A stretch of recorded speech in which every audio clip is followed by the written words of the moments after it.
सज्जयति परमज्योति समं समस्तैरनंत पर्यायै दर्पण कल्पसकला प्रतिफलति पदार्थमानिका यत्र चौरी समचित्ते उसहाय वीर पश्चिमे वंदे सब्बे सगन गण हरे सिद्धे सिरसा नमस्कामि। सभी ने दोनों हाथ ऊपर करके उच्च स्वर से जयकार करनी है। महावीर भगवान की, आचार्य प्रवर श्री महावीर कीर्ति जी महाराज की, परम पूज्य गणाधिपति गणधर आचार्य गुरुवर कुत्तु सागर जी महाराज की, आचार्य गुरुवर कनक नंदी जी महाराज की, अहिंसा परमो धर्म की, बोलिए परम पूज्य नमोकार तीर्थंकर सरस्वताचार्य देवनंदी जी महाराज की जय करो गुरुदेव का। सर्वप्रथम विश्व के अंतिम शासन नायक भगवान महावीर स्वामी एवं उनकी आराध्य आचार्य आस्य परंपरा के कट्टर समर्थक परम पूज्य गणाधिपति गणधर आचार्य गुरुवर कुत्तु सागर जी महाराज के श्री चरणों में अपना नमस्कार निवेदित करते हुए आज चातुर्मासिक समापन कलश निष्ठापन एवं पिछी परिवर्तन कार्यक्रम के साथ भव्य दीक्षा महोत्सव यहाँ पर संपन्न हुआ। हमारी भारतीय श्रमण संस्कृति श्रमण दिगंबर जैन परंपरा से सुशोभित है। अपने आचार विचार एवं मोक्ष मार्ग के सूत्रों को अवलंबित करके निरंतर ज्ञान ध्यान की साधना करने का एक लक्ष्य श्रमण परंपरा के जैन साधुओं का होता है। चातुर्मासिक कालिक साधना आध्यात्मिक एवं मोक्ष मार्ग की अखंड मौन अजरस साधना होती है, जिसमें अनेक प्रकार के उपवास व्रत नियम और अनुष्ठानों के द्वारा आत्मा की विशुद्धि को बढ़ाते हुए वे अपने मोक्ष मार्ग के साथ संपर्क में आने वाले ग्रास्तिक श्रावक श्राविकाओं के जीवन को भी सफल बनाने वाले छोटे छोटे सूत्र बता करके उन्हें भी मोक्ष मार्ग पर लगाते हैं। यह साधना आत्मा की साधना है। यह साधना मोक्ष मार्ग की साधना है। यह साधना अपने जीवन को संतुलित बनाने की साधना है। इस साधना में एक चातुर्मास दो चातुर्मास नहीं, भगवान महावीर स्वामी को 12 वर्ष के चातुर्मास संपन्न करने पड़े मौन पूर्वक। तब उनकी साधना ऋजुकुला नदी के किनारे त्रिंबिका ग्राम में सालमनी वृक्ष के नीचे कठिन आतापन योग धारण करके वैशाख शुक्ला दशमी के दिन केवल ज्ञान के रूप में परिवर्तित हुई। यही साधना 16 वर्षों के चातुर्मास के उपरांत शांतिनाथ भगवान की उन्हें केवल ज्ञान में निमित्त कारणीभूत बनी। भगवान पारसनाथ ने 30 वर्ष की साधना की, तब उन्हें केवल ज्ञान की प्राप्ति हुई। इसी साधना को भगवान आदिनाथ ने 1000 वर्षों तक कठिन तपों को तप करके केवल ज्ञान प्राप्त कर पाया। हम समझते हैं कि सहजता में हमें साधना से मोक्ष मिल जाएगा। ये इतना सरल नहीं है। यूं ये पंचम काल है और हीन सैनन है, प्रतिकूल वातावरण है, शरीर अनाज का कीड़ा है, नाना प्रकार की बीमारियों से घिरा हुआ है। उसके बावजूद भी हमारे लिए इस कलिकाल में दीक्षा धारण करके जन्म जन्मांतरों में पुनः पुनः दीक्षा धारण करनी पड़ेगी, तब कहीं जाकर के हम अपनी साधना को अंतिम स्वरूप प्रदान करके मोक्ष प्राप्त कर सकते हैं। अभी 44 वर्ष की साधना में अनायास अपने अध्यात्म को, अपने त्याग को, अपने संयम को विशुद्ध बनाने के लिए, निखारने के लिए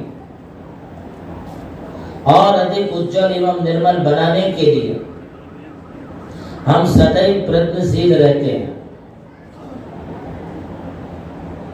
जैसे बार बार फिल्टर किया गया पानी शुद्ध होता जाता है, उसी तरह साधुओं के जीवन में बार बार की गई साधना भी हमारे लिए आत्मोन्नति का कारण बनती है, आत्मा शुद्ध बनती है। इस आत्मा को शुद्ध बनाने की प्रक्रिया को हमने परम पूज्य गणाधिपति गणधर आचार्य गुरुदेव कुंतु सागर जी के वरद हस्तों से सुसंस्कारित होकर के सन 1981 में 5 फरवरी को संयम पूर्वक इस रत्नत्रय की आराधना को हमने शुरुआत की। तत्पूर्व 1979 में कठिन व्रतों की एवं ब्रह्मचर्य की अवधारणा मन में धारण करके उनके कहे अनुसार संकल्प लेकर के हम मोक्ष मार्ग पर चले। यह गुरुओं की एक बहुत बड़ी अनुकंपा होती है। एक जन्म माता पिता देते, दूसरा जन्म गुरु देते। माता पिता शरीर को जन्म देते, गुरु हमारी आत्मा में रत्नत्रय को धारण करा के हमारे लिए मोक्ष मार्ग में प्रवर्तन कराने वाला संयम रूपी जीवन प्रदान करते। वे गुरु माता पिता कुछ अंशों में हमें हमारे उपकारी और सहकारी हैं, किंतु हमारे मोक्ष मार्ग प्रदाता जो गुरु होते हैं वो परमोपकारी होते हैं, वे निस्वार्थी होते हैं, वे मोक्ष मार्ग प्रदान करते हैं। इस मोक्ष मार्ग पर बढ़ते बढ़ते आज हम इस मुकाम तक पहुंचे हैं। हम यह नहीं कह सकते हैं कि इस जन्म में हमारी साधना पूरी हो जाएगी। हो सकता है कि अभी 2-3 जन्म और संयम पूर्वक व्यतीत करने पड़ेंगे और भी अधिक कठिन मार्ग से गुजरना पड़ेगा। इससे भी अधिक कठिन और कठिनतर व्रत और संयम उपवासों को धारण करना पड़ेगा एवं दूर दराज की गिरी कंदराव एवं पर्वत के ऊपर बैठ करके तपस्या करना पड़ेगा। तब जाकर के हमारी साधना परिपूर्ण होकर के मोक्ष प्रदान कर सकेगी। आज वर्तमान काल में हम जो कुछ भी कर पा रहे हैं, इस सब साधना में श्रावकों का बड़ा योगदान होता है।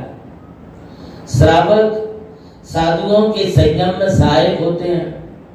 श्रावक साधुओं के आहार दान आदि करके उन्हें रत्नत्र और मोक्ष मार्ग में स्थिर करते हैं। श्रावक आहार दान दे करके उन्हें संयम के मार्ग में लगाते हैं। श्रावक साधुओं की वैयावृत्ति, आहार विहार आदि की व्यवस्थाएं बनाते हैं। इसलिए आज श्रावकों के कारण साधु वर्ग, आचार्य संघ अपने आप को मोक्ष मार्ग में आगे से आगे बढ़ाते रहते हैं। यह कोई नहीं कह सकता है कि मैं अपनी साधना खुद कर रहा हूं, किंतु यह हर कोई साधु कहेगा कि हम अपनी साधना को श्रावकों के माध्यम से आहार विहार स्वाध्याय आदि की अनुकूलता से हम आगे बढ़ाते रहते हैं। इसी को कहते हैं श्रवण और श्रावकों का संबंध। ये संबंध ना तो प्रेम का संबंध है, ये संबंध ना कोई नातेवाईक अथवा हमारे रिश्ते आदि रिश्तेदारी का संबंध नहीं है। ये संबंध ना कोई कौटुंबिक पारिवारिक संबंध है। ये संबंध मात्र एक धर्मानुराग का संबंध है। आपको गुरुओं के प्रति अनुराग है और उस अनुराग के कारण आप गुरुओं की सेवा करके उन्हें उनके रत्नत्रय में सहायक बनते हैं और गुरु साधु आपके प्रति धर्मानुराग रख करके आपको हमेशा मोक्ष मार्ग का उपदेश देते हैं। बस इस संबंध को श्रवण और श्रावकों का संबंध जो कहा जाता, इसे धर्मानुराग का संबंध कहते हैं। इस संबंध के लिए हम सिंधु और बिंदु का भी नाम देते हैं। ये संबंध हमारे जितने स्नेहल, वात्सल्य और धर्मानुराग से जुड़े रहेंगे, उतने अपने संबंधों को हम मजबूत बना करके साधु समाज की उन्नति के बारे में सोचेगा और समाज साधु की प्रगति के बारे में सोचेगा। यदि कहीं इन संबंधों में कोई खटांश पैदा होती है, कोई स्वार्थ पैदा होता है, तब फिर ये संबंध कभी कभी बिगड़ने लगते हैं और उन संबंधों के बिगड़ने से सामाजिक प्रतिकूलताएं निर्माण होती हैं। कई प्रकार के संवाद न होकर के विवाद बनते हैं। ऐसा वर्तमान काल में जहां तहां चातुर्मासों में देखा जाता है। हमें चाहिए कि उन समस्त निचले विचारों को छोड़ के, राग द्वेष मोह आदि को छोड़ के हम निस्वार्थ भावना से गुरुओं के पास जाएं और गुरु निस्वार्थ भावना से उनके लिए मोक्ष मार्ग का उपदेश दें, तो हमारा मार्ग आगे से आगे बढ़ सकता है। आज का ये पिंची परिवर्तन का कार्यक्रम कुछ इन्हीं संबंधों को दर्शाते हैं। हमें तो बड़ा लाभ होता है। हम आपके घर पर आते हैं तो आहार मिलता है, रास्ते से गुजरते हैं तो लोग हमारे लिए सेवा भैया वृत्ति के लिए तत्पर हो जाते हैं। कहीं ठहर जाते हैं तो हमारी सेवा में लग जाते हैं। चातुर्मास आदि होते हैं तब फिर तो कहना ही क्या, वे निरंतर अपने सेवा के लिए इतने आतुर होते हैं कि चातुर्मास भर के काल में यदि चातुर्मास का समय मिले तो अच्छा, नहीं मिल पाया तो कम से कम 15 दिन 8 दिन, नहीं तो 1 दिन के लिए भी मौका मिलता है तो कोई श्रावक ऐसे अवसरों को छोड़ता नहीं और भी निरंतर यह धर्म लाभ लेते रहते हैं।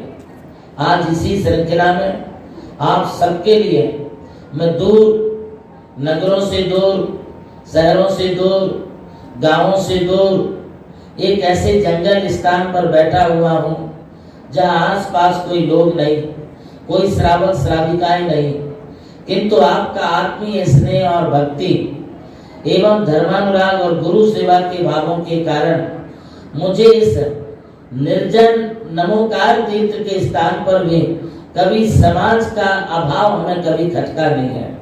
समाज हमेशा जुड़ी रही, समाज हमेशा सेवा में लगी रही, इसकी वजह से जंगल में भी निरंतर मंगल होता रहता है। और इसे मंगल बनाने का कारण सिर्फ आप सब हैं। मैं आप सबकी सेवाओं से बड़ा अभिभूत हूँ, बहुत प्रसन्न हूँ। अन्यथा किसी 2 त्यागियों का भी चातुर्मास किसी शहर में होना भी बड़ा मुश्किल जाता है। यहाँ पर 15-15 त्यागियों का चातुर्मास होना, रोज के 50 सैकड़ों श्रावक श्राविकाओं का बने रहना, ये सिर्फ आप सबकी भक्ति का एकमेव कारण है। हमें बड़ा अच्छा लगा कि आज इस दीक्षा उत्सव पर हजारों की तादाद में जहां तहां से लोगों ने पधार करके चूड़ीवाल परिवार की, साधना वाले परिवार की मातोश्री अंजना देवी एवं अड़ूर परिवार की श्री कंचनबाई पांडे, इनकी दीक्षा में आप सबने सम्मिलित होकर के जो पुण्य कमाया है वही सबसे बड़ी आपकी पूंजी है। और यह पूंजी आपको इस भाव में भी और अगले भाव में भी आपको आज से भी अधिक असंख्यात गुणा पुण्योदय उदय में ला करके मोक्ष मार्ग में कारणीभूत बनेगी, आपकी समस्त मनोरथ मनोकामनाओं को पूरा करेगी। ये बहुत बड़ी ताकत है धर्म की। आज आप पिंची नहीं लिए, पिंची लेने वाले मात्र 12-15 परिवार ही इस बीच में जुड़े। 12-15 परिवारों ने ही मात्र हमारे संघ के लिए कमंडल या वस्त्र और शास्त्र प्रदान किए। बाकी परिवारों ने जो यहाँ बैठ करके अनुमोदना की है, यह अनुमोदना भी आपके लिए बड़े पुण्य का कारण है। शास्त्र कहते हैं दीक्षा दिए ते धन्य धन्यश्च परिपालिते, दीक्षा गृहीते धन्य धन्यश्च अनुमोदिते। जो दीक्षा लेता है वो बड़ा पुण्यवान है, जो दीक्षा देता है वो भी बड़ा भाग्यवान है, जो दीक्षा अनुमोदना करता है वह भी बड़ा भाग्यवान होता है, क्योंकि दीक्षा की अनुमोदना करने से एक ना एक दिन हम लोगों के लिए भी ऐसे ही शुभ अवसर प्राप्त होते हैं। आज पिंची परिवर्तन के कार्यक्रम में आपको भी बड़ी खुशियां होती। कभी कभी दिवाली, होली, दशहरा के त्योहार आते, रक्षाबंधन के त्योहार आते, आप अपने परिवार में अपने के साथ पूरे परिवार के लिए आप नए कपड़े खरीदते, नई ड्रेस खरीदते, नया सामान लाते। दिवाली आदि पर, धनतेरस पर आप नए बर्तन लाते, नया गोल्ड लाते, नई ज्वेलरी लाते। कितनी खुशी होती, पैसा देकर के लाते। कई लोग तो 50 लाख करोड़ों की भी खरीदी कर लेते हैं और अपने आप को भाग्यवान समझते हैं। वे तुम्हारे त्योहार थे, हमारा त्योहार है, और ये हमारा चातुर्मास त्योहार आज पिंची परिवर्तन का त्योहार है। इस त्योहार पर तुम्हें कुछ मिले ना मिले, हम लोगों के लिए नई पिंची अवश्य प्राप्त हुई है। आज हमारे सारे साधु वर्ग खुश हैं, सारी माता जी खुश हैं, उनके लिए वस्त्र भी मिले, शास्त्र भी मिले, कमंडल भी मिले, पिंची भी मिले। हमारी दीदी लोग भी खुश हैं। खुशी होना बहुत स्वाभाविक है। अभी पिंची परिवर्तन का कार्यक्रम चल रहा था। हमारे साधु लोग इस पुरानी पिंची को तब तक नहीं छोड़ते हैं जब तक उनके हाथ में नई पिंची ना आ जाए, क्योंकि शास्त्रों में लिखा है सत्य पादेषु निपिंचे काउ सर्गण शुद्धते ततो अधिकम तु उपवासम कुर्यात शुद्धते। प्रायश्चित शास्त्र में लिखा है साधु यदि 7 पांव बिना पिंची के चलता है तो उसे काउसर्ग अर्थात माला, नमोकार की माला लेने का प्रायश्चित करना पड़ता है। अब यदि 7 पांव से अधिक पिंची छोड़ करके 7 पांव से अधिक यदि कोई चला गया तो एक उपवास का उसके लिए प्रायश्चित होता है। यदि वो 1 कोस 2 मील अर्थात 3 किलोमीटर बिना पिंची के गमन कर गया तो उसके लिए पंच कल्याण प्रायश्चित होता है। ये पारिभाषिक शब्द है, इनकी व्याख्या करेंगे तो आपके रोंगटे खड़े हो जाएंगे कि कितना बड़ा प्रायश्चित होता है। हम लोग बिना पिंची के नहीं चल सकते। आज ये हमारा एक चिन्ह ही नहीं, हमारे संयम का एक अनन्य अंग बन गया है, और अनन्य अंग बनने से हमारी नग्नता की, हमारी निर्ग्रंथता की, हमारे दिगंबरत्व की यदि कोई परिपूर्णता दर्शाता है तो हमारा ये पिंची और हमारा ये कमंडल, ये दोनों उपकरण हमारे श्रवण संस्कृति के प्रतीक है। एक समय ऐसा भी आया था जब निपिंची का संघ था, उसे हमारे जैनाचार्यों ने मान्यता नहीं दी। एक संघ ऐसा था जो गोपुंची का संघ के नाम से जाना जाता था।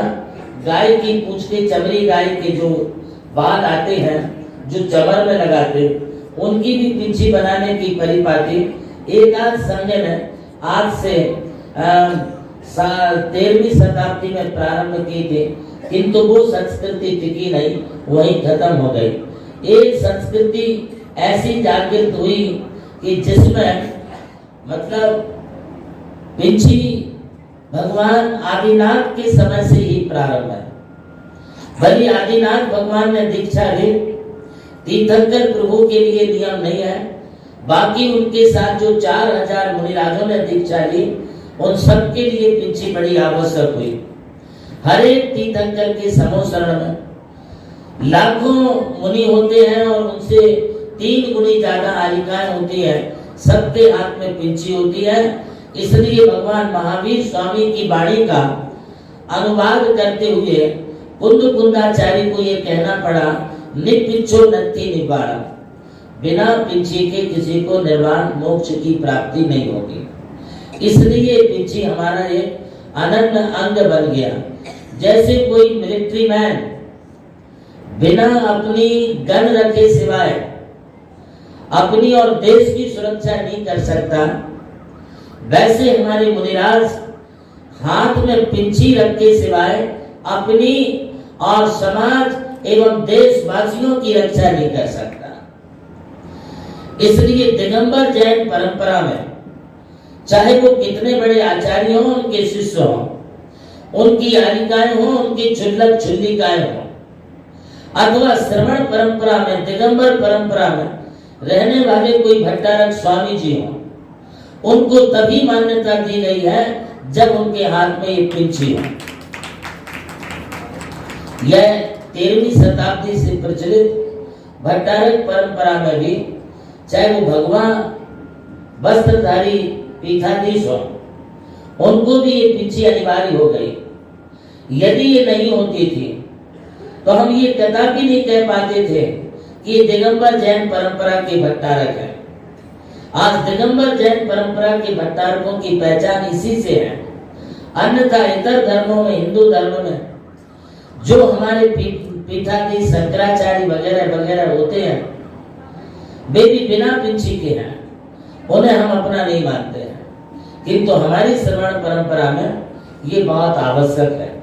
और इसीलिए चारित्र चक्रवर्ती आचार्य शांति सागर महाराज ने भी जब भट्टारक परंपरा को उन्होंने देखा तो उन्होंने भी इस भट्टारक परंपरा में उनके कार्यकाल में, उनके समकाल में भी सभी भट्टारकों को श्रवण परंपरा की सुरक्षा के साथ भट्टारक परंपरा की सुरक्षा के लिए उन्होंने पिंची अनिवार्य बता दी।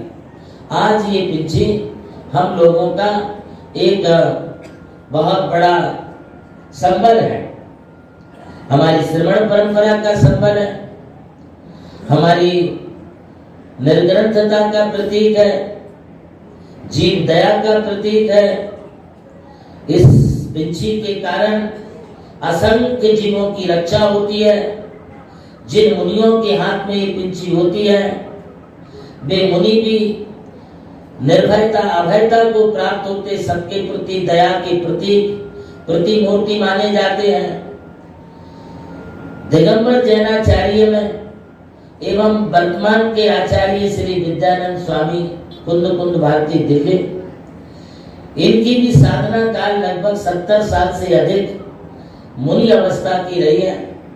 उन्होंने दिगंबर जैन मुनि एवं पिंची, इसके ऊपर एक बड़ी किताब लिखी है।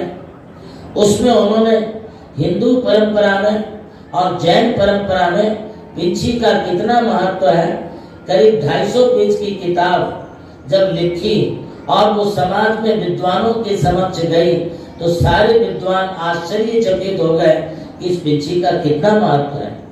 एक संदर्भ में उन्होंने लिखा है, यह पिंची छत्रार्थम रक्षार्थम च, यदि धूप लगती है तो ऐसी पकड़ लिए तो छाया लगती है, माने छत्ता बन जाता है। यदि कोई आपको नमस्कार करने आता है तो आपको आशीर्वाद मिलता है, मतलब रक्षा का आशीर्वाद मिलता है। इससे जीव दया का पालन होता है। कितने भी बारीक से बारीक जीव हों, कपड़े से भी नहीं बचाए जा सकते, वे जीव इस पिंची के परिमार्जन से बहुत अच्छे तरीके से बचाए जाते हैं। और यह पिंची ये हमारे कई वास्तुशास्त्री तांत्रिक लोग भी इस बात को बताते हैं कि मोर के पंख रखने से वहां पर कोई जीव जंतु नहीं आते हैं। हम कुंथलगिरी में और कुंतुगिरी में चातुर्मास किए। वर्षा काल में बड़े बड़े जीव जंतु सांप वगैरह होते हैं, किंतु वहां पर मोर भी बहुत है। कुंथलगिरी में भी है और कुंतुगिरी में भी है, किंतु जहां मोर नाचती होती है, मोर पंख होते हैं, वहां पर सर्प नहीं आते हैं। ये हकीकत है, ये हमने देखा है। और पिंछी के कारण यदि कभी ये जीव जंतु पास में आ भी गए तो वो शांत चुपचाप आके बैठ जाते हैं। मेरे जीवन काल के ऐसे 5 बार मुझे दृष्टांत हुए। मैं जब नया नया दीक्षा लिया सन 1982 में, तड़ूर बोल के एक गांव है, पूरा आचार्य संघ हम सब साथ में एक ही जगह सोते थे। हम रात में सो के सुबह 4 बजे उठे तो हमारे गुरुदेव ने देखा कि इसकी पीठ के नीचे एक कुंडली मारे हुए नाग बैठा हुआ है। मैं अपनी आंखें ही मन रहा था नमोकार मंत्र लेके कि गुरुदेव ने हूं कहा। मैंने कहा क्या हुआ गुरुदेव? तब उन्होंने कहा तुम्हारे पीछे जो है नाग है। और वो कुंडली मार करके मेरी पीठ के नीचे पड़ा था, किंतु मुझे उसने कुछ नहीं किया, मेरे द्वारा उसको भी कुछ नहीं हुआ। ये चमत्कार सिर्फ इस पिंछी का है। पिंछी के कारण कोई जीव जंतु तकलीफ नहीं देते। 1984 में हम बेलगांव में चातुर्मास रखते। पहली माड़ी पर हमारा चातुर्मास का सारा संघ था। रात को 11:30-12 बजे होंगे स्वाध्याय के बाद। उस समय जो है ज्यादा लाइट की जलाने का करने का ये सब झंझट मारी नहीं थी। लालटेन जला के बैठना, उसे भी कम और ज्यादा करना है तो ब्रह्मचारी भाइयों को बोलना पड़ता था, भैया कम कर, ज्यादा कर। तो हम लोग काम चलाते थे, उसी से पढ़ते थे। पढ़ते पढ़ते थक गए, लेटे। तो फिर उस समय भी जो है मुझे गीला गीला लगा। मैंने कहा ये क्या गीला गीला है, क्या आ गया? घास पर सोए थे तो वो गीला गीला समझ के मैंने सोचा रस्सी होगी, शायद घास में बंधी रह गई होगी। उसे मैंने पकड़ा, ऐसा लिया हाथ में, तो वो रस्सी की बजाय सांप हाथ में आ गया। वो यूं यूं करने लगा। मैंने सांप को ऐसा छोड़ा, जैसे ही छोड़ा और मैं तो उठ करके बाहर निकला और गुरु महाराज को जगाया। मैंने कहा बोले कहाँ है? तो हम शास्त्र का रैक रखते थे, क्योंकि शास्त्र भी 10, 25, 50 हुआ करते थे पढ़ने के लिए। तो वो उसमें जाके घुस गया। जैसे तैसे उसको निकाला, उसने ऊपर से छलांग मारी, नीचे आ गया। एक बार हम बिहार कर रहे थे, 4 माड़ी घाटी कहलाती है, धर्मस्थल के पास जाने के लिए 22 किलोमीटर की पहाड़ी। या तो एक टर्न में जाओ या रास्ते में जो है वही झरने का पानी वही आहार बनता और उसे लेकर के आगे बढ़ना पड़ता। अब तो व्यवस्थाएं हो गई, उन्हीं मालूम नहीं है। तो हम जो है बच्चे तो थे उस समय, कौन सी बड़ी उम्र, 18-20 साल की उम्र, बचकाने में थे। सो पेड़ के नीचे बैठे थे, मजा आ रहा था। पेड़ की डालियां ऐसी हमारे ऐसी लटक रही थी। सो एक डाली को हमने, पेड़ को डाली समझ के पकड़े और देखा तो वो भी पिलपिला लगा। मैंने इतनी डाली इतनी नरम तो नहीं होती है और हरी हरी दिख रही। उसको पकड़ करके उठ तो गया। उठने के बाद वो यूं यूं कर रहा था सांप। मैंने हमारी छलांग करी, 10-12 फुट आगे जाकर के मैं नीचे गया। ये पिंछी हाथ में रहने के चमत्कार आपको बता रहे हैं भैया। यदि आपको ऐसा लगता है नीलम जी, तो आप भी एक आध पिंछी और ले लो। वो घर में नहीं, हमारी साथ में रखो। महाराज बनो, माता जी बनो, कोई तुम्हारे सामने आगे टिकेगा नहीं। अच्छे अच्छे कितने भी फुकार रहने दो, सब इसे देख करके थोड़ा दूर हो जाते, पलायन कर जाते हैं। बड़े फायदे इससे हैं, नुकसान कुछ भी नहीं है। इसका साइड इफेक्ट कुछ नहीं होता है, रिएक्शन, इसकी साइड रिएक्शन कुछ भी नहीं है। कुछ भी इससे जो होगा सब अच्छा अच्छा पॉजिटिव ही होगा। एक पिंछी के प्रभाव से अच्छे अच्छे पागल भी अच्छे होशियार बन जाते हैं।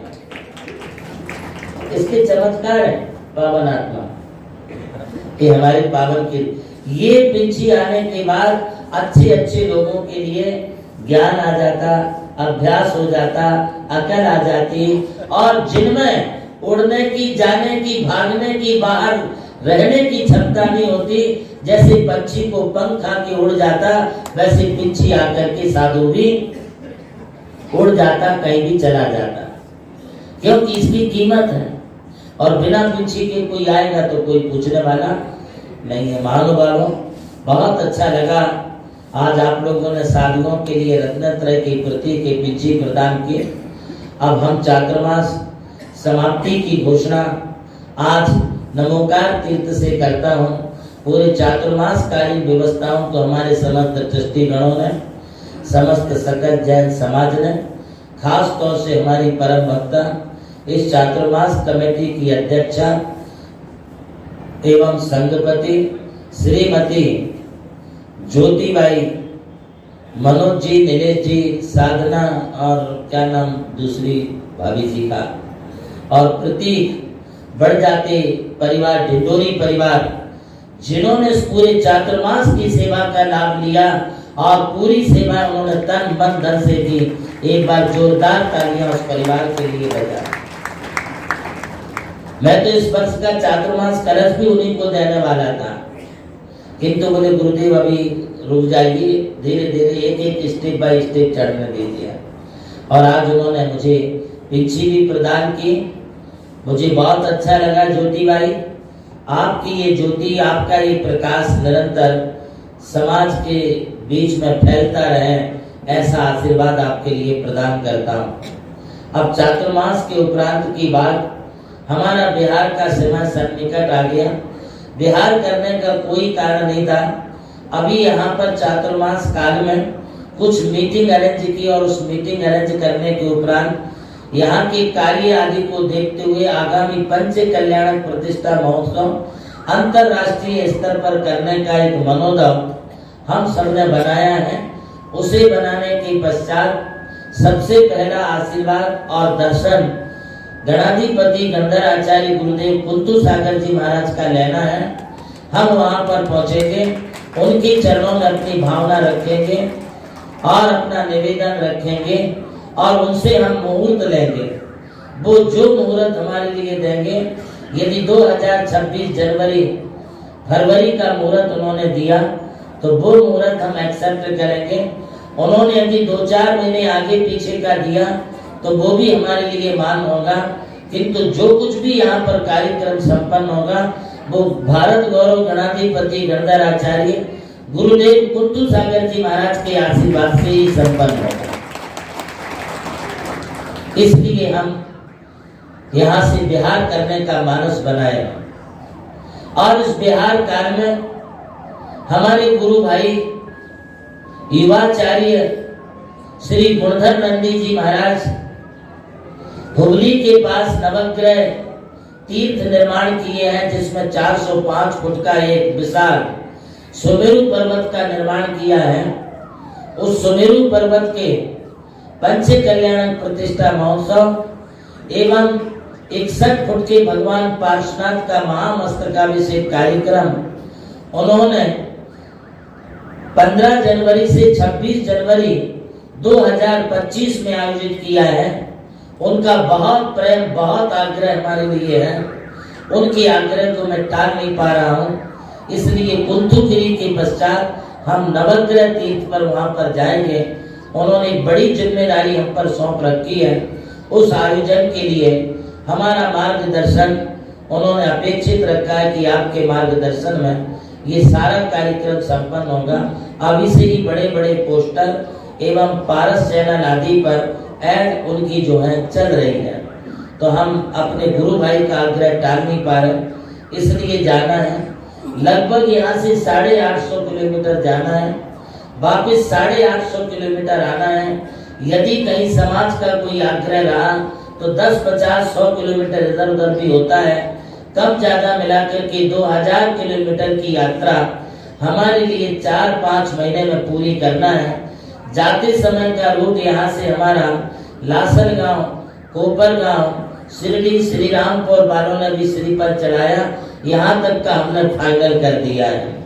उसके आगे हम शायद दौड़ हो करके और दूसरा रूट हम पकड़ करके कुंतुगिरी पहुंचेंगे कुंतुगिरी जाने तक 550 से 600 किलोमीटर यहाँ से हमारे लिए जाना है। हम यहाँ से बिहार करेंगे। बिहार करने के पूर्व हमारे संघ का लगभग 90% संघ यहीं पर रहेगा। आज 15 त्यागी हैं, 3 त्यागी हम जाएंगे तो भी 12 त्यागी मुनि महाराज और माता जी यहाँ पर रहेंगी। उनके आहार पानी आदि सब कुछ यहाँ पर चलेंगे। मैं समाज के समस्त श्रावक श्राविकाओं से यह कहूँगा कि मेरे अभाव में संघ की कोई अव्यवस्थाएं ना हो। आप सब लोग समय समय पर आकर के संघ के लिए देखते रहें। आहार आदि की व्यवस्थाओं में भी आप अपना हाथ बटाएं। खास तौर से मैं श्रीमती ज्योतिबाई बड़जाते को आशीर्वाद देना चाहूँगा। खड़ी हो जाएं ज्योतिबाई। और उन्होंने ये आशीर्वाद प्राप्त किया है कि गुरुदेव आपके आने तक, जैसे 4 महीने हमने सेवा दी है, आने तक में और 4 महीने तन मन धन से पूरी सेवाएं दूंगी और खुद आती रहूंगी। मेरा बहुत बहुत आशीर्वाद है। हमारे बीच में हमारे परम भक्त श्रीमान से संतोष कुमार जी गंगवाल, तेजस्वी गंगवाल और ज्योतिबाई गंगवाल यहाँ बैठी होंगी। तिथि ये ज्योति है, एक और दूसरी ज्योति है। मैं ज्योतिबाई को स्टेज पर आमंत्रित करूंगा, तुम स्टेज पर आओ। और भाई संतोष जी गंगवाल और तेजस गंगवाल को भी मैं यहाँ पर आमंत्रित करूंगा, बुला लो फोन करके। और इस परिवार की जो सेवाएं हैं, मैं सेवा को कभी भुला नहीं सकता हूँ। आज हर तरीके से हमारे प्रति समर्पित रह करके निरंतर अपनी सेवाएं देती हैं। और मैं लौट के आने के पश्चात हमारे श्री सेठ संतोष जी ज्योतिबाई एवं तेजस जी गंगवाल को संघपति की पदवी से उनको नवाजेंगे। उनकी बहुत बड़ी सेवाएं हैं और ऐसी सेवाएं निस्वार्थ भावना रखते हुए करना बहुत बड़ी बात है। वे स्टेज पर पधारे, आसीन हो। जब तक संतोष जी आते हैं, हमारी दीदी को भी आप बुला लो, तब तक दीदी भी आ जाती हैं। मैं इस परिवार को बहुत बहुत आशीर्वाद देता हूँ। आज 5 साल हो गए होंगे। 5 साल में कितनी सेवाएं इसने दी होंगी, हम शब्दों से नहीं कह सकते हैं। हमारा संघ यहाँ से बिहार करेगा। संघ यहाँ से करीब 1700 किलोमीटर चलेगा। इसमें इस संघ के बिहार के पुण्यार्जक संघपति बने हैं दानवीर उदारमना श्रीमान सेठ विजय कुमार जी, जितेंद्र कुमार जी, नितिन कुमार जी, नवीन कुमार जी पाटनी, टायर वाला परिवार। खड़े हो जाए नवीन भाई। इस परिवार के लिए जोरदार तालियां बजाएं। बजे भाई बाबू खड़े हो जाइए एक बार। और इस परिवार को जोरदार तालियां बजाएं जिन्होंने ये जिम्मेदारी संभाली है। इस जिम्मेदारी के साथ में 3 गाड़ियां चलेंगी, ज्यादा भी हो सकती है। करीब 12 से 13-15 लोगों का स्टाफ हमारे साथ चलेगा। और हमारा ये बिहार शालीनता पूर्वक हो। बिहार में सम्मिलित होने के लिए हमारे रज्जू भैया हमारा पूरा साथ देने वाले हैं। हमारे पुष्कर भैया और एक सूरज भैया, सूरज दोषी फल्टन से, ये 3 एवं मीना रमेश जी गंगवाल। कहाँ बैठे मीना रमेश जी? मीना रमेश काला, नागड़ वाला, दिल वाला। ये मीना और वो रमेश हमारे साथ पूरा बिहार में सहयोग करने वाली है। इन महानुभावों को जोरदार तालियां बजा करके इनका अभिनंदन करें। मीना मेरी प्रकृति को जानती है। ये मेरी रिक्वायरमेंट थी। दीदी ने कहा इसको भेजो उसको भेजो, मैंने कहा रहने दे दीदी, तेरे जैसा माँ का हृदय यदि कोई दूसरी है तो वो हमारी मीना काला है। और हमारा पूरा ध्यान रखेंगे। बिज्जू से बैठिए। मैं आपको बता दूं जैन साहब, आज मेरी पोजीशन ये है, इस वक्त भी आज अभी भी आप हमारी शुगर टेस्ट करेंगे तो 500 के ऊपर आएगी। 500 प्लस 500 प्लस अभी शुगर होगी। इसके बाद भी मैं बोल रहा हूँ, मेरा मुख सूखता है, मेरे को क्या क्या होता है मुझे मालूम है। यदि मेडिकल साइंस वाला कोई भी डॉक्टर होगा तो वो डॉक्टर कभी सलाह नहीं देगा कि इस पेशेंट को रूम के बाहर जाना चाहिए या निकलना चाहिए। कल परसों मैंने अपने बड़े गुरुदेव कुंतु सागर जी से बात करते हुए मुझे गुरु से जब बात करता हूँ तो मेरी आंखें, मेरी हृदय भर आता है, मुझे रोना आ जाता है। गुरुदेव ने कहा, बेटा तू चिंता मत कर, मेरा पूरा आशीर्वाद है और तेरे बिहार में मैं पूरे रास्ते भर तेरे साथ हूँ, तू बिंदास बिहार कर। बस ये हिम्मत लेके मैं निकल रहा हूँ।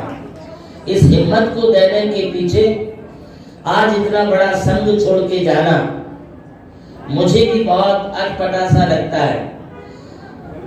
नीलम जी, मैं जिंदगी में कभी अकेला नहीं रहा, मैं जिंदगी में कभी अकेला नहीं सोया, मैं जिंदगी में कभी अकेला बाथरूम के लिए नहीं गया, मैं जिंदगी में कभी 2 घंटे अकेला कोई बोल दे कि तुम बैठ जाओ तो मैं पागल हो जाऊंगा। मैं कभी अकेला नहीं रह सकता। ये पहला अवसर आ रहा है कि मुझे, मेरी आदत है कम से कम 10, 12, 15, 25, 36 त्यागियों के बीच में रहने की। जब मुझे कुछ नहीं आता था तब गुरुदेव ने बड़े बड़े संघ की जिम्मेदारियां मेरे ऊपर डाली थी और मैंने उसे अच्छी तरह से किया था। आज मुझे जाना पड़ रहा, मुझे इसको संबल देने का काम हमारी बाल ब्रह्मचारिणी वैशाली दीदी मुझे ये संबल दे रही है। हालांकि वो मेरा रोम रोम जानती, मेरी नस नस जानती है कि गुरुदेव की तबीयत क्या है और उनको क्या, अपनों को किस समय क्या करना है। हमारी व्यवस्थाओं को बोल करके भी कोई नहीं कर सकता, जो बिना बोले सिर्फ हमारी मन स्थिति को समझ करके हमारी दीदी हमारे संघ के लिए तो करती है, मेरे लिए भी बहुत करती है। आज हम निकल तो जा रहे हैं, बस आप लोगों पर निर्भर है कि हमें स्वस्थ रखना। हमें किसी प्रकार से जो है 500 तक शुगर है इसके ऊपर ना हो, ये सब आप लोग जो है प्रार्थना करें, भावना भाई। मेरा पूरा संघ यहाँ रहेगा, माता जी आप सब रहेंगे, महाराज आप सब यहाँ रहेंगे। पावन कीर्ति महाराज यहाँ पर पधारे हैं और मैं हमारे संघ के भी सबसे बड़े महामुनिराज हैं, तो उन्हें ये जवाबदारी मैं देता हूँ कि आपको हमारे संघ का पूरा ध्यान रखना है और जो कुछ भी हमारे यहाँ की व्यवस्थाएं हैं उनको आप एडजस्ट करके चलेंगे। हर तरह की व्यवस्थाएं, कोई आपको कुछ करना नहीं है, कुछ बोलना नहीं है, सब कुछ है। हमारी नियमित की दिनचर्या है, डेली का यहाँ पर टीवी चैनल के माध्यम से अभिषेक प्रवचन होते हैं, वो हमारे चलते रहेंगे। सुबह 7:30 बजे अभिषेक होगा, 9 बजे तक अभिषेक चलता है, 9:45 बजे आहार का समय है, सब साधुओं के आहार होंगे। आहार के बाद हमारे यहाँ की एक व्यवस्था हमने बनाई है सन 2010 से, जब से संघ अलग हुआ है तब से हमारे बीच में सिर्फ बचे थे बूढ़े बुजुर्ग साधु, जवान सब चले गए थे। तो हम सोचे बूढ़े बुजुर्ग साधुओं को क्या करना, तो हम तीनों टाइम की सामायिक खुद हम लेते थे। सुबह की सामायिक हम सुबह 5 बजे से लेते थे, 5 बजे प्रतीकमण करते थे, 5:45 बजे तक प्रतीकमण, उसके बाद वो अपनी सामायिक करते, आचार्य भक्ति होती, अभिषेक होता। ऐसी दिनचर्या हमारी। इसी प्रकार से दोपहर की सामायिक भी सामूहिक और शाम की सामायिक भी सामूहिक होती है। तो ये आपको सब संभाल करके लेना, करना और करवाना है। सिद्धि कीर्ति मुनिराज, सिद्धि कीर्ति महाराज, सब ध्यान आपको भी रखना है। और सबसे बड़ा मीठा बोल के, जोर से नहीं बोलना किसी ने, अनुशासन विहीनता नहीं करना, अपन जैसे चलते वैसे ही अपन ने सब करना है। हमारी सहयोग श्री माता जी हैं, बहुत ध्यान रखने वाली हैं, आए गए लोगों से लेकर के मंदिर का भी पूरा ध्यान रखते हैं। अभी तो हमने और भी 16 कैमरे, सीसी कैमरे पूरे क्षेत्र परिसर में फैला दिए हैं। पहले के 16 कैमरे ऑलरेडी हैं, 32 कैमरे जो हैं पूरे क्षेत्र पर जहां तहां चलते हैं। तो ये सब व्यवस्थाओं को आपने अच्छी तरह से संभालना। बाकी चर्चाएं हम भीतर बैठ कर के आपसे करेंगे। हमारा आप सबसे यही कहना है कि आप सब लोग जो है ज़्यादा से ज़्यादा बिहार में और ज़्यादा से ज़्यादा नमोकार तीर्थ पर आकर के अपनी अपनी सेवाएं यहाँ पर प्रदान करें। हमारे ट्रस्टी गणों में नीलम जी अजमेरा के ऊपर बहुत बड़ी जिम्मेदारियां हैं। अब आप ये समझ करके चलें कि जो हमें पंच कल्याणक प्रतिष्ठा के बाद क्षेत्र की जिम्मेदारियां छोड़ के बाहर होना था, वो आज से ही हमने छोड़ना प्रारंभ कर दिया। इसलिए आपको सब संभालना है, डिसीजन लेना है। भाई संतोष जी काला, आपको बहुत कुछ बातें हमने बताई हैं, उसके हिसाब से आपको चलना है। श्री पवन जी पाटनी, श्री विजय कुमार जी लोहाड़े, शायद आपने हमारी डायरी की पूरी फोटोग्राफी भी कर ली है, तो उस हिसाब से सारे पॉइंट आप लेकर के अधिक से अधिक काम को आगे बढ़ाएंगे। हमारी परम भक्त नमोकार तीर्थ की विश्वस्त श्री नवीन जी पहाड़े हमारे बीच में उपस्थित हैं। जो भी जवाबदारियां आपको सौंपी है वो जवाबदारियां आप पूरी जो है करेंगे। हमारे श्री भूषण जी कासलीवाल, वर्धमान जी पांडे एवं श्री जीएसटी कमिश्नर श्री सुमेर जी काला साहब, हमारे जो भी ऑफिशियल काम है हमारे आने के पहले वे सारे काम कंप्लीट हो जाए। बिज्जू पवन, सारे ऑफिशियल काम कंप्लीट हमारे लिए मिले, ये जवाबदारी हमने आप पर दी है। हमारी सिर्फ दीदी यहाँ पर है, दीदी बहुत करती है। आज यदि मैं कोई नमोकार तीर्थ पर अच्छा सीईओ लगाता था और 1.5 लाख रुपए महीने की पगार भी देता था, तो वो काम नहीं कर पाता जो काम आज हमारी बाल ब्रह्मचारिणी वैशाली दीदी करती है। इसे हम आज यदि आईटी में होती थी या और किसी क्षेत्र में होती थी तो इसका पैकेज होता था 70 लाख, 1 करोड़, 1 करोड़ 20 लाख का सालाना इसका पैकेज होता था। इतना कमाती थी वो। आज उसकी जबान में इतनी माधुर्यता है, मिठास है, प्यार है, प्रेम है, जिस किसी के सामने बोल देती है तो मेरे बोलने से भी ज्यादा उसका असर होता और उसे अपना समझ करके लोग बहुत कुछ देके जाते हैं। यही वजह है कि आज हमारे क्षेत्र का 90% से अधिक काम पूरा आरसीसी ढांचा या स्ट्रक्चर पूरा हमारा खड़ा हो गया। इसके लिए मैं दीदी को बहुत जिम्मेदार व्यक्ति के साथ बहुत बड़ा आशीर्वाद उसके लिए प्रदान करता हूँ। मैं पुनः एक बार सब लोगों को आशीर्वाद दूंगा। कल का हार यहाँ होगा, कल मैं 3 बजे यहाँ से निकलूंगा। सभी लोगों को यहाँ से हमारा कल का बिहार 6 किलोमीटर का है, परसों का बिहार मयूर कितना रखा 10 किलोमीटर, परसों सुबह यहाँ से और आगे बढ़ेंगे खड़क मालेगांव लॉन्च में आहार होगा। वहां से फिर हम 9-10 किलोमीटर आगे बढ़ेंगे तो लासन गांव में मुकाम होगा। लासन गांव में ही हमारा आहार भी होगा 20 तारीख को। और 20 तारीख को लासन गांव में हमारी लासन गांव की माता जी हैं, क्या नाम, सुयोग श्री माता जी, और एक 4-5 माता जी और उनका वहां पर भव्य स्वागत होगा। आहार चर्या वहां पर होगी। हम आगे बढ़ेंगे, माता जी लोग वापिस नमोकार तीर्थ पर आ जाएंगे। हमारे जाने के बाद जहाँ जैसी आवश्यकता पड़ेगी नीलम जी, उस आवश्यकता के मुताबिक दीदी को समय समय पर हमारे पास तक लाना पड़ेगा। मैं सबको आशीर्वाद देते हुए ज्योति भाई यहाँ आई है, यदि संतोष जी गंगवार, तेजस गंगवार स्टेज पर पधारे और हमारे ट्रस्ट के अध्यक्ष श्री नीलम जी अजमेरा एवं भाई संतोष जी काला, सुमेर जी काला पधारे और संतोष जी गंगवार, ज्योति गंगवार, तेजस गंगवार का यहाँ पर अभिनंदन करें।